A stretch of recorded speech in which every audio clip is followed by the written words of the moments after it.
All right, welcome to This Explainer. Today, we're tackling something that's quietly and honestly sometimes not so quietly keeping CFOs and IT directors wide awake at night. We're talking about the rapidly escalating world of tech budgets, right? Because as AI gets deeply embedded into basically everything we do, from, drafting a quick email to powering massive internal tools, finance leaders are suddenly staring down a fundamentally new category of spend. So I'm super thrilled you're here as we unpack exactly what's going on behind the scenes of those skyrocketing invoices. Now, just to set the stage, this is part one of our brand new 6-part tutorial on the hidden reality of AI economics. Today, we are focusing strictly on Chapter 1 material.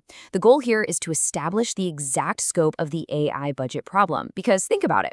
Before we can fix the leaks, we really need to figure out exactly where the water's coming in. And as you'll see, the reality of AI economics is largely hidden right beneath the surface. Okay, let's dive into this. For decades, traditional IT budgeting has run on this really comfortable, predictable foundation. You know the drill. You provision a set number of servers, you negotiate software licenses based on seat counts, and your infrastructure costs stay beautifully, predictably stable from one billing cycle to the next. But AI economics? Yeah, it basically shatters every single one of those assumptions. It drags us into this wild new frontier where costs are non-deterministic, totally usage-driven, and incredibly volatile.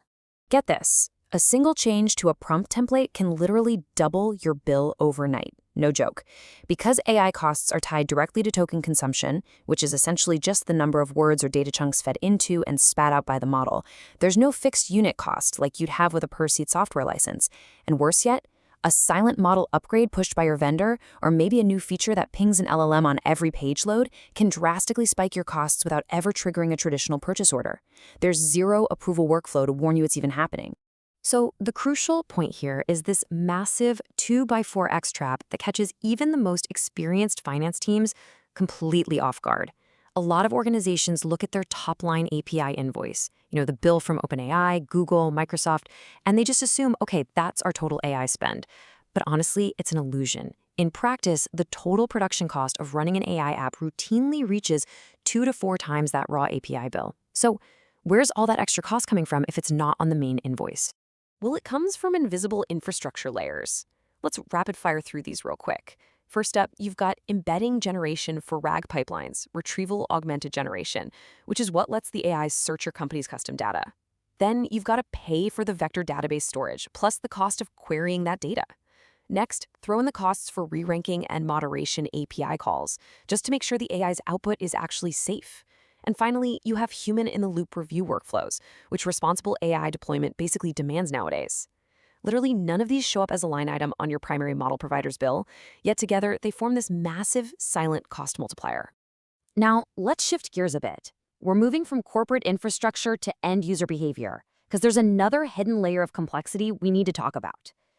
We're facing the rampant internal threat of what's called shadow AI.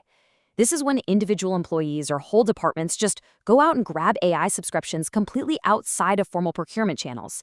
It's happening totally under the radar, bypassing your official enterprise agreements entirely. And this brilliantly illustrates what's going on in the real world. Employees across the entire organization are just independently swiping their personal or departmental credit cards for whatever tools they feel they need to get their jobs done. Developers are buying Cursor, knowledge workers are expensing Microsoft Copilot, researchers are setting up individual Perplexity accounts. They're just sidestepping the procurement department completely, flying totally blind to IT oversight. And look, this shadow spend is an absolute nightmare scenario. For starters, you have entirely untracked financial spend just leaking out of the company. Second, you end up with redundant capability investments. That means you could have 5 different teams paying for the exact same tool and nobody even realizes it. But the biggest nightmare?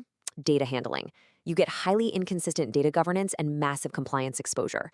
If you're operating in a regulated industry, your data handling policies literally have to cover every single tool touching sensitive info.